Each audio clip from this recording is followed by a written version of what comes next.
Don't speak. Just you listen. Oh my God. Shh. I love you. I'll bet there aren't going to be agitators in this crowd. If there are agitators in this crowd, nah. You're funny.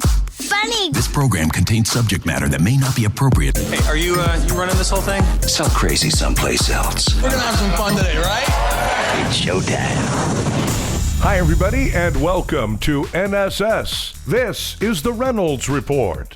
Aunt Becky, say it ain't so. Actress Lori Loughlin and her husband, Massimo Giannulli, have agreed to plead guilty to conspiracy charges in connection with the college admissions scandal. Loughlin and Giannulli are the 23rd and 24th parents to plead guilty in the case. Loughlin has agreed to 2 months in prison, a $150,000 fine, and 2 years of supervised release with 100 hours of community service. In addition to being a superstar actor, comedian, and business owner, Kevin Hart is adding life coach to his impressive resume. As the world grapples with the ongoing coronavirus crisis, Kevin is releasing a new project to help people remain positive and creatively stimulated. Look at you, a life coach. Did you ever expect you'd have that title?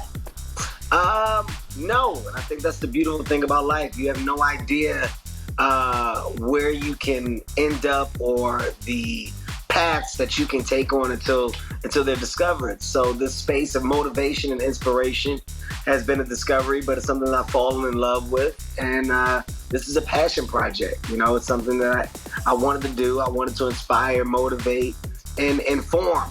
I feel like that's something that's missing a lot, which is information. So I said, if I have information, why not share it, give it, and give people the choice of looking at things through a different lens. In today's time, if more people shared their journey, their story of how, you're going to answer so many questions that other people have. Well, I was going to say, it's not an art book to tell people to live like me or do what I do. It's just to give you the information as to how it was obtained.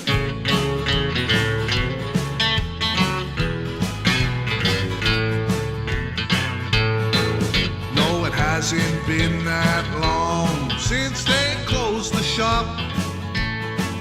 I'm starting to look like Buddy from ZZ Top. I resemble Albert Einstein. My head looks like a mop. I'm hoping that tomorrow they open my barber shop. If this goes on a few more weeks, hey, what will I do? Hell, it won't take long before I look like old Don King in a month or two. It's all pumped up like Donald Trump's. It keeps growing and it just won't stop.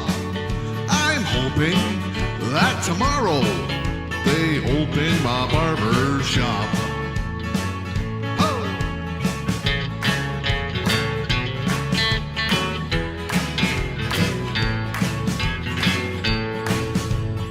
Hair and my sideburns, they're down a notch.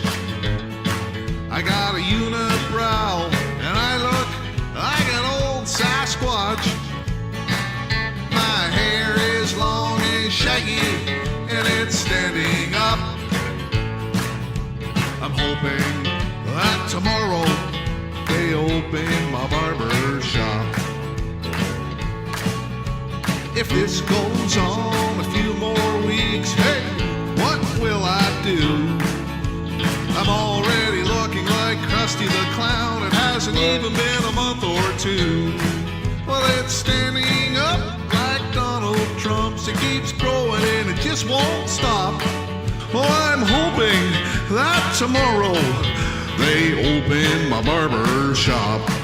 Yes, I'm hoping that tomorrow they open my barber shop.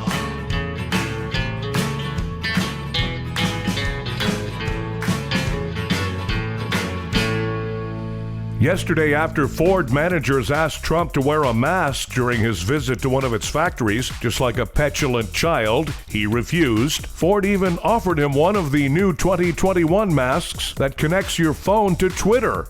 Seriously though, is anyone really surprised that a man who raw dogs porn stars while married won't wear a mask now? A new survey finds that 4 out of 5 Americans have worn a mask in public. And by the way, finding a mask for Halloween this year is going to be super easy. It's a 3-day weekend in America. For most people, it's the unofficial start of summer. For mosquitoes and black flies, it's like the opening ceremony for the Bug Olympics. Alaska will resume life as it was prior to the virus today, with a full reopening of the economy without restrictions. Bears will be happy to see two-legged food again. Meanwhile, Iowa will reopen movie theaters, museums, and zoos today. With no movies in theaters, I wonder how many parents will go just to get away from their kids for a couple of hours. Time for Nobody Gives a F***. Starting next week, couples getting married in Ohio will be able to invite up to 300 guests to the reception. Yes, the chicken dance is back in Ohio, folks. Hey, ridiculous wedding dances. Nobody gives a f***. New numbers state that American billionaires have so far got $434 billion richer during the pandemic. Wow, and all I got were a few Amazon gift cards. Hey, Jeff Bezos, you greedy little piece of shit. Nobody gives a f***. And McDonald's partial reopening has drawn long lines in the UK and Ireland. Joke's on them. While they were waiting in line, the Hamburglar was robbing their homes. Hey, Ronald McDonald, nobody gives a f***. Thanks, everybody. We have a new episode of the Reynolds Report for you every weekday. Be sure to check out NSS Live, starring Frank D'Angelo, Tuesdays and Thursdays for NSS Live.